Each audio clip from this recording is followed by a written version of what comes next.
लेकिन एक सवाल बनता है, आपसे सवाल बनता है, भाई हम आए क्यों हैं? क्यों आए हो आप? मुझे जवाब चाहिए। क्यों आए हो आप? नहीं, ये सवाल आज हम अपने आप से करें बहुत जरूरी है। कोई शक्ल ऐसी तो है नहीं कि कोई जिसको हम कहें कि ये हसीन आलम है, हम उसको देखने जा रहे हैं। कोई शक्ल यहां ऐसी है नहीं। यहां कोई ऐसा तमाशा भी नहीं हो रहा है कि टिकट, महंगे टिकट खरीद कर हम वो तमाशा देखें। यहां कोई बहुत बड़ा गायक भी नहीं आया हुआ है कि जिसकी सुरीली आवाज सुनने के लिए हम बेताब हों। यहां कोई सियासी बात भी सीधे अंदाज में नहीं हो रही है कि हम समझें कि हमें अपने सियासी हुकूक को पाने का कोई शूर सीधी तरह हासिल हो जाएगा। क्यों आए हो आप? मुझे जवाब चाहिए। मैं खवातीन से पूछता हूं, आपसे पूछता हूं, मैं अपने आप से पूछता हूं, क्यों आए? इतना कीमती वक्त, आपके एक एक सेकंड, एक एक मिनट की हम कीमत लगाना चाहें तो नहीं लगा सकते।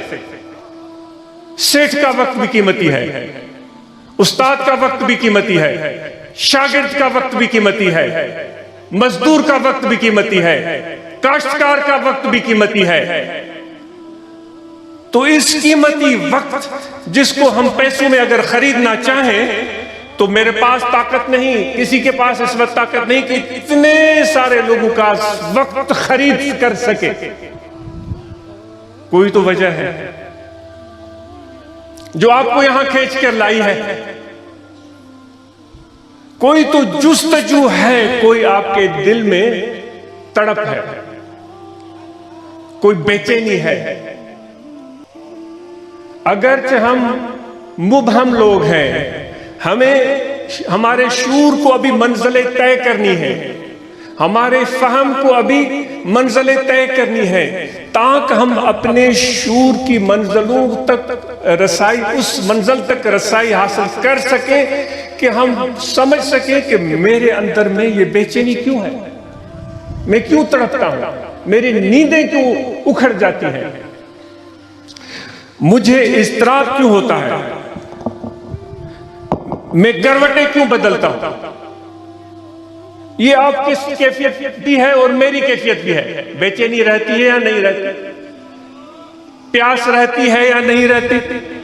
दुनियादार लोगों से भी ये सवाल है, जिनके पास दौलत की फरावानी है उनसे भी सवाल है, जिनके पास दौलत की फरावानी नहीं उनसे भी सवाल है, मर्दों से भी सवाल है, खवातीन से भी सवाल है। दुनियादार लोगों ने असबाब इकट्ठे किए, अल्हम्दुलिल्लाह, लेकिन बेचैनी नहीं गई। उन्होंने सोचा कि लाख के 2 लाख बनेंगे तो बेचैनी खत्म होगी, नहीं खत्म हो रही है। लाख से करोड़ बनेंगे, बेचैनी खत्म होगी, खत्म नहीं हो रही है। मुल्ला मौलवी आलिम ने सोचा कि कोई अच्छी तकरीर सुनाऊंगा तो मुझे सुकून मिलेगा। एक तकरीर के बाद और शौक बढ़ गया, एक किताब लिखने के बाद और शौक बढ़ गया। मैंने किताब लिख मारी, सोचा भाई वाह वाह, मैं साहिब किताब हो गया। अब शौक हुआ कि एक और किताब भी लिखूं, फिर एक और किताब भी लिखूं, 10 किताबें लिख मारी, लेकिन अभी तक मुझे तसल्ली नहीं हो रही। सवाल है आपसे, हम क्यों आए? उस चीज के लिए जो मेरी नाकिस और मामूली सी मालूमात है, उसके पेश नजर में अर्ज करने की कोशिश करूंगा कि हम किसी तलाश में आए हैं, हम किसी को ढूंढ रहे हैं,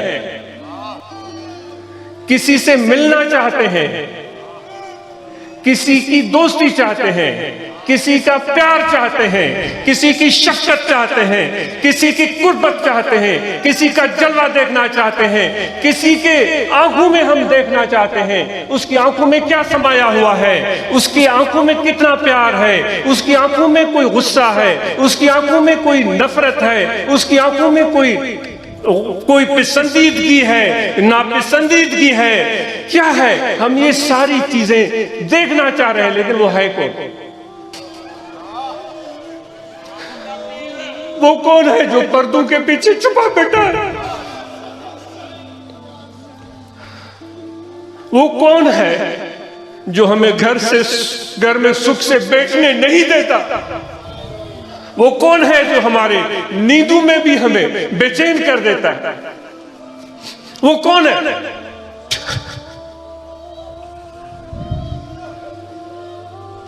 और ऊपर से वो कह भी देता है कि मैं तुम्हें बेचैन करता हूं, मैं तुम्हें नींद में भी जगा देता हूं, मैं तुम्हें तड़पाता हूं, तेरे बातन में आग लगा देता हूं।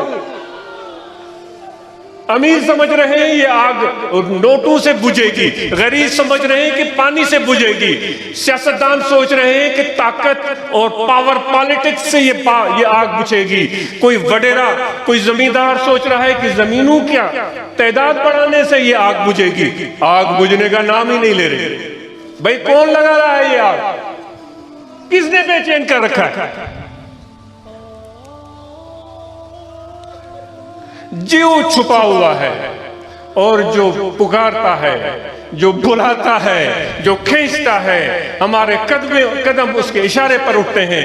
वो कहता है कि तुम्हारी आंखें भी मुझे नहीं देख सकती। घर में भी सुख से बैठने नहीं दिया, दौलत में भी मजा नहीं पाया, हिजर में भी मजा नहीं आया, विसाल में भी सुकून नहीं मिला। ए मेरे लाडले, ए मेरे प्यारे, हम क्या करें? हम क्या करें? क्या इस तरह तड़प तड़प के हम मर जाएंगे? इस तरह हमारी जनाजे उठेंगे और इस तरह बेसरो सामानी के आलम में दुनिया से रुखसत हो जाएंगे? क्या नामुराद नाकामी हमारा मुकद्दर है?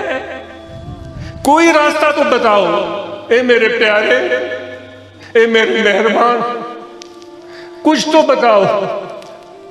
जब हम देख भी नहीं पाते तो फिर हम क्या करें? तो आगे वो कहता है जरा सोचो तो सही, मैंने तुम्हारे काम को मुश्किल नहीं बनाया है बेवकूफ। मुझे कहता है बेवकूफ, तेरे काम को मुश्किल नहीं बना, आप तो समझदार लोग हैं सब। ए बेवकूफ, तुम्हारे काम को मैंने मुश्किल नहीं बनाया है, मैंने तुम्हारे काम को आसान बनाया है, लेकिन तुम समझते क्यों नहीं हो? क्या हुआ? तुम्हारी आंख मेरा इदराक नहीं कर सकती तो क्या हुआ? तुम्हारे में नजर नहीं आता, क्या हुआ? तुम मेरे पास पहुंचने का एहसास नहीं पा सकते, क्या हुआ? वो कहता है तुम्हारे अंदर ताकत नहीं, तुम्हारे आंखों में सलाहियत नहीं, तुम्हारे जहन में वो इल्मियत नहीं।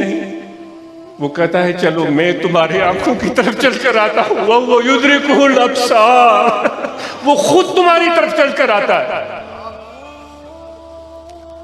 वो खुद तुम्हारी तरफ। मेरा रब्बुल आलमीन अल्लाह की जात कहती वो युद्रिकुल अब्सार, तुम्हारी आंखें मुझ पर नहीं पहुंच सकेंगी, तुम्हारा इल्म मुझे नहीं पहुंच सकेगा, मैं तुम्हारे तरफ चलकर आता हूं। ए परवरदिगार, फिर हम कहां ढूंढे तुझे?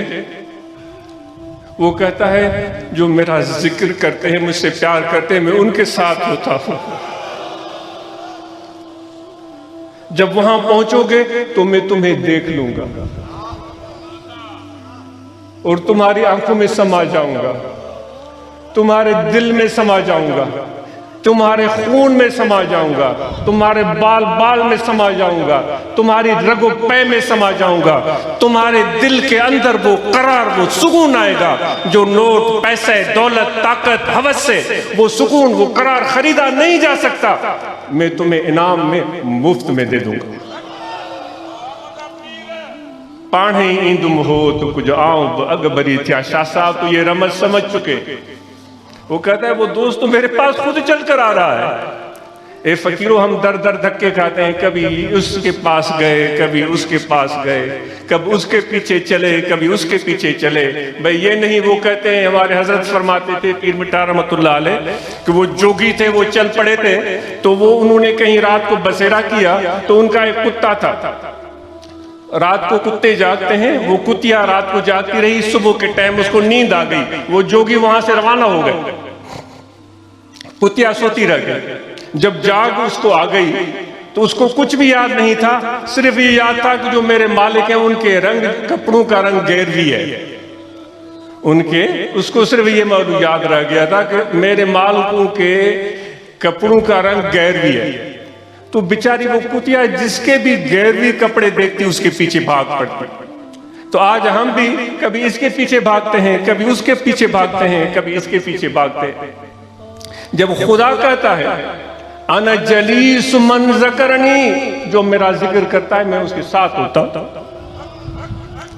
इतने जिक्र वाले आप यहां बैठे हुए हैं, तो वो प्यारा, वो डाडला महबूब रब्बुल आलमीन, जिसका तारुफ हमारे आका व मौला हज़रत सल्लल्लाहु अलैहि वसल्लम ने हमें करवाया, जिसका इरफान आका व मौला हज़रत सल्लल्लाहु अलैहि वसल्लम ने हमें दिया, तो वो परवरदिगार उस जिक्र वालों के साथ होता है। उनकी तरफ जाना, उनके साथ तुम्हारा बैठना, ये उनके साथ बैठना नहीं, ये मेरे आका व मौला हज़रत सल्लल्लाहु अलैहि वसल्लम के साथ बैठना है। ये बैठना हुजूर अलैहिस्सलात वस्सलाम के ज़ात के साथ नहीं, ये कुर्बत, ये सोबत, ये हमनशीनी खुदा के साथ होती है। तो इस चीज का एहसास अपने दिल की गहराइयों में महसूस करें। तो पहली बात यह हुई कि जिसने आज हमारे दिल में तड़प पैदा की, चलकर यहां आए, तो वो हमारे आने से पहले ही हमारे पास पहुंच चुका था। हमारी आंखें उसको देख नहीं रही थी, लेकिन वो हमारे आंखों में आ गया है। हमारा दिमाग उसको समझने से कासिर था, लेकिन वो खुद चलकर हमारे दिल में आ चुका है। आंख खोलो, जरा आंख खोलो, जरा झांक कर देखो, छो वनी वणकार हित द गोली हो तके, लिखो कीन लतीफ चे मारो चो बेपार, नाए नेण निहार तुम्हें देरो दोस्त जो। जरा झांक कर देखो, दिल को देखो, जो तुम्हारा रंग है, जो हमारा रंग है, जो हमारी औकात है, जो हमारी ताकत है, जो हमारी सलाहियत है, उससे कोई सरोकार नहीं। परवरदिगार की नजर में जितनी भी मखलूक है, सबके लिए प्यार है, सबके लिए शफकत है। बख्श देना तो उसके लिए कोई मसला ही नहीं है।